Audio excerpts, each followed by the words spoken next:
Guys അവിടെ പുതിയൊരു വീഡിയോയിലേക്ക്. അപ്പോൾ ഇന്നത്തെ നമ്മുടെ വീഡിയോ എന്ന് വെച്ചാൽ ഗൈസ് ഇന്ന് കുറച്ച് അപ്ഡേറ്റ് ആയിട്ടാണ് ഇന്ന് നമ്മൾ വീഡിയോയിലോട്ട് വന്നിട്ടുള്ളത്. ഗൈസ് ആദ്യത്തെ അപ്ഡേറ്റ് എന്ന് വെച്ചാൽ അർജൻറ്റീനിയൻ ഗോൾ കീപ്പറായ എമിലിയാനോ മാർട്ടിനസിനെ സ്വന്തമാക്കാൻ ഇപ്പം മാഞ്ചസ്റ്റർ യുണൈറ്റഡ് വന്നിട്ടുണ്ടെന്നാണ്.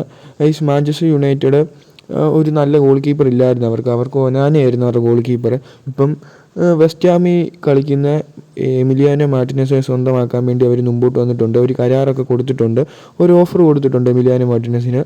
ഗൈസ് ഈ സൈനിങ് നടന്ന ഒരു പക്ക സൂപ്പർ സൈനിങ് തന്നെയായിരിക്കും. ഒരു സൂപ്പർ ഗോൾ കീപ്പർ തന്നെയാണ് എമിലിയാനോ മാർട്ടിനസ്. നമുക്ക് എല്ലാവർക്കും അറിയാവുന്നതാണ് അർജൻറ്റീന പെനാൽറ്റിയൊക്കെ സൂപ്പറായിട്ട് സേവ് ചെയ്യും. ഫൈനലി നമ്മളെ രക്ഷിച്ച ഒരു ഗോൾ കീപ്പറും കൂടാണ് അർജൻറ്റീനയെ.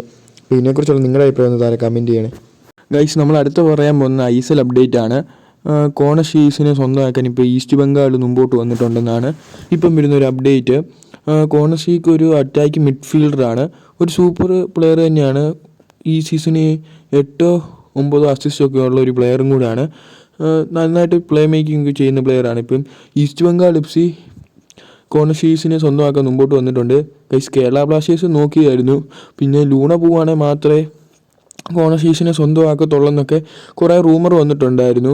ഇപ്പം കോണഷീസിൻ്റെ കാര്യം ഇപ്പം കേരള ബ്ലാസ്റ്റേഴ്സ് മുമ്പോട്ടൊന്നും വന്നിട്ടില്ല, പക്ഷേ ഈസ്റ്റ് ബംഗാൾ എഫ്.സി കോണഷീസിനെ സ്വന്തമാക്കാൻ മുമ്പോട്ട് വന്നിട്ടുണ്ട്. അപ്പോൾ ഇതിനെക്കുറിച്ചുള്ള നിങ്ങളുടെ അഭിപ്രായം എന്തായാലും താഴെ കമൻറ്റ് ചെയ്യണേ. വീഡിയോ ഇഷ്ടപ്പെട്ട ലൈക്ക് ചെയ്യണം, ഷെയർ സബ്സ്ക്രൈബ്. Bye guys.